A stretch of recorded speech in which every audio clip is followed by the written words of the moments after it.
Hello, नमस्कार साथियों। मैं अनिल कुंडलवाल एक बार फिर हाजिर हूँ एक चर्चा के विषय सीईटी व एनआरए को लेकर। बहुत समय से मांग उठ रही थी कि एक देश एक परीक्षा होनी चाहिए। अब इस स्कीम को मंजूरी मिल चुकी है। तो इस वीडियो में जानेंगे कि आखिर सीईटी व एनआरए है क्या, इसकी क्या प्रोसेस होगी व ये कैसे काम करेगी। दोस्तों, ये वीडियो बहुत ही इंटरेक्टिव होने वाला है। तो यदि आप इस चैनल पर नए हैं तो चैनल को सब्सक्राइब ज़रूर कर लें। चलिए शुरू करते हैं आज का लेक्चर। पहला क्वेश्चन देखते हैं, एनआरए को मंजूरी किसने दी है। तो इस क्वेश्चन का आंसर हो जाएगा कि जो अपना देश का केंद्रीय मंत्रिमंडल है उसने इसको मंजूरी दी है। और इसके अध्यक्ष कौन है? इसके अध्यक्ष है माननीय प्रधानमंत्री नरेंद्र मोदी जी। अब क्वेश्चन आता है कि एनआरए आखिर है क्या। तो एनआरए की फुल फॉर्म देखते हैं पहले। तो एनआरए की फुल फॉर्म हो जाएगी नेशनल रिक्रूटमेंट एजेंसी। अब ये है क्या? तो ये एक मल्टी बॉडी एजेंसी है, यानी इसमें सबसे पहले आईबीपीएस, आरआरबी और एसएससी को कंबाइन किया गया है। और आने वाले समय में इसमें और भी जो सरकारी एजेंसियां हैं वो सम्मिलित हो जाएगी। अब ये एनआरए कौन कौन सी परीक्षाओं का आयोजन करवाएगी? एनआरए ग्रुप बी और ग्रुप सी की जो नॉन टेक्निकल एग्ज़ाम्स हैं उनके प्रथम स्तर की परीक्षाओं का आयोजन करवाएगी। अब क्वेश्चन अराइज होता है कि एनआरए के लिए कितना बजट आवंटित हुआ है। तो इसके लिए 1517.57 करोड़ रुपए आवंटित हुए हैं। और ये कितने समय के लिए है? तो ये अगले 3 साल के लिए आवंटित हुए हैं। अब अपने मन में क्वेश्चन आता है कि आखिर सीईटी है क्या। तो सीईटी के बारे में देखें तो सीईटी की फुल फॉर्म हो जाएगी कॉमन एलिजिबिलिटी टेस्ट। ये एक कंप्यूटर पर होने वाली ऑनलाइन परीक्षा होगी। जो हम देख रहे हैं कि एजेंसियां आईबीपीएस मिल रही है, एसएससी मिल रही है, आरआरबी मिल रही है, यानी जो रेलवे रिक्रूटमेंट बोर्ड है, उनके प्रथम स्तर की जो शॉर्ट लिस्टिंग या स्क्रीनिंग परीक्षा होगी उसको नाम दिया गया है सीईटी। अब क्वेश्चन देखें कि अपने मन में सवाल आ रहा है कि मैं सीईटी कितने स्तर पर दे सकता हूँ या दे सकती हूँ।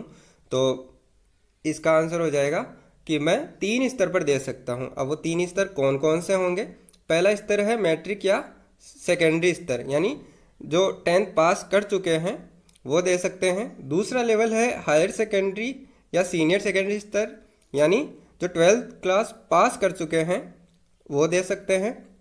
और तीसरा और लास्ट स्तर होगा स्नातक या ग्रेजुएट स्तर पर। अब मैं कितने बार दे सकता हूँ या दे सकती हूँ, मतलब सीईटी कितने बार दे सकते हैं। तो अब देखें, इसमें परीक्षा देने की कोई भी सीमा नहीं है, यानी आप जितनी बार चाहें उतनी बार सीईटी एग्ज़ाम दे सकते हैं।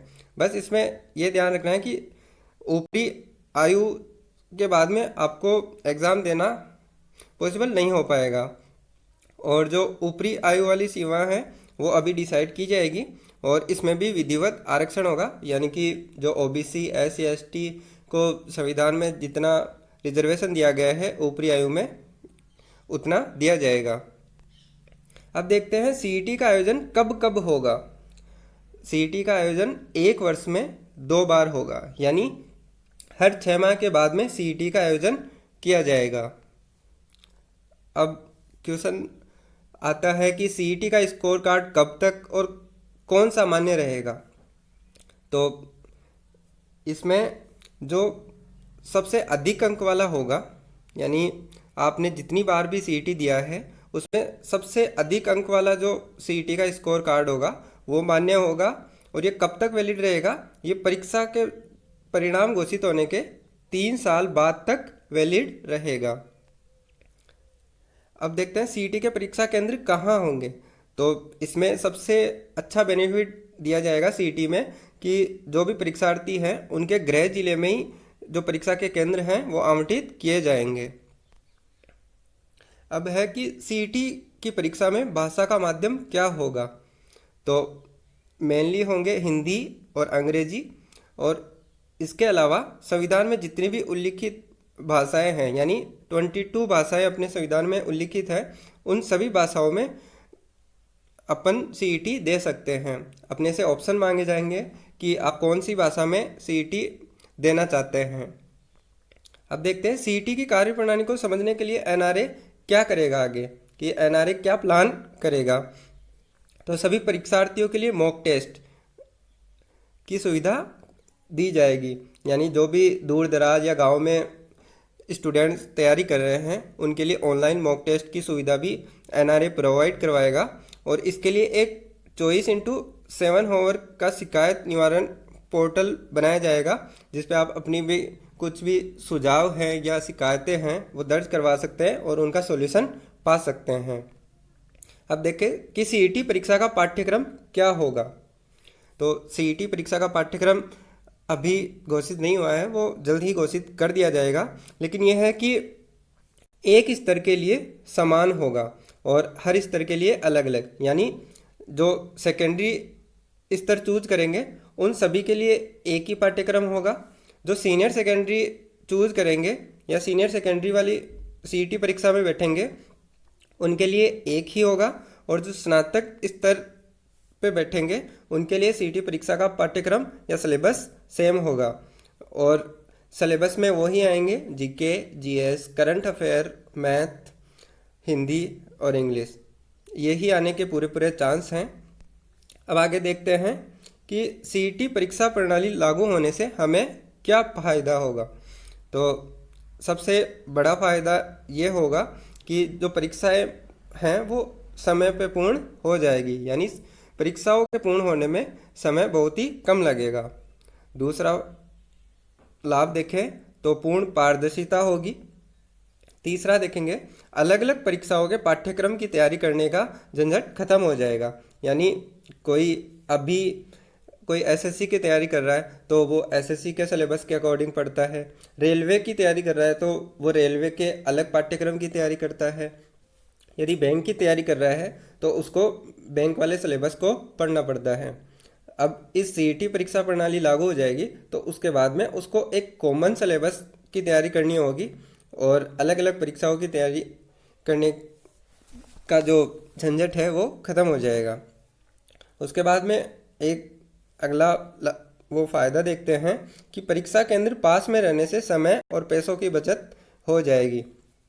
अभी जो परीक्षा के सेंटर्स हैं वो दूर दूर अलॉट होते हैं, जैसे राजस्थान का कोई कैंडिडेट है उसको गुजरात भी जाना पड़ता है, दिल्ली भी जाना पड़ता है, तो उसमें समय भी वेस्ट होता है और पैसे भी बहुत सारे खर्च हो जाते हैं। तो अब इसके बाद में डिस्ट्रिक्ट में अलॉट होंगे सीईटी के बाद में, तो समय और पैसे दोनों की बचत होगी।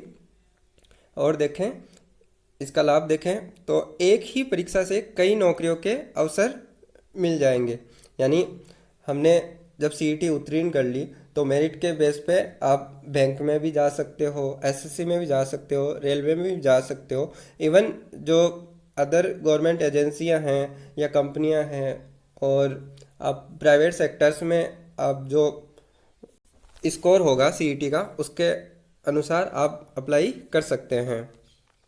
और देखें अगला लाभ देखें गरीब व दूर दराज के परीक्षार्थियों व महिलाओं के लिए रोजगार के अवसर बढ़ेंगे। इससे जो गरीब बच्चे हैं जो दूर दराज गांव में रहते हैं उनको बार बार अलग अलग परीक्षाएं नहीं देनी पड़ेगी और एक ही परीक्षा से वो जल्दी से रोजगार पा लेंगे। इसके साथ ही ये तो लाभ हो गए, लेकिन यहाँ पे मेन सवाल यह आता है कि फ़िलहाल जो रेलवे वगैरह की एग्ज़ाम्स हैं जो 2 साल में भी कवर नहीं हो पा रही है, उसमें 2 से 3 करोड़ विद्यार्थी बैठते हैं तो उनमें 2 साल लग रहे हैं, फिर भी वो टाइम पे नहीं करवा पा रही। तो सभी एजेंसियों को कवर करने के बाद एक होने के बाद विद्यार्थियों की संख्या और बढ़ जाएगी। तो सरकार के लिए ये सबसे चुनौती भरा काम होगा कि वो कम समय में कैसे करवा पाएगी। तो चलिए दोस्तों, आज के लिए बस इतना ही। आशा है आपको सीईटी और एनआरए से रिलेटेड सारे डाउट्स क्लियर हो गए होंगे। यदि आपको ये वीडियो अच्छा लगा हो तो इस वीडियो को लाइक करें, अपने दोस्तों के साथ शेयर करें और इस चैनल को सब्सक्राइब ज़रूर करें। थैंक यू, धन्यवाद। मिलते हैं अगले वीडियो में।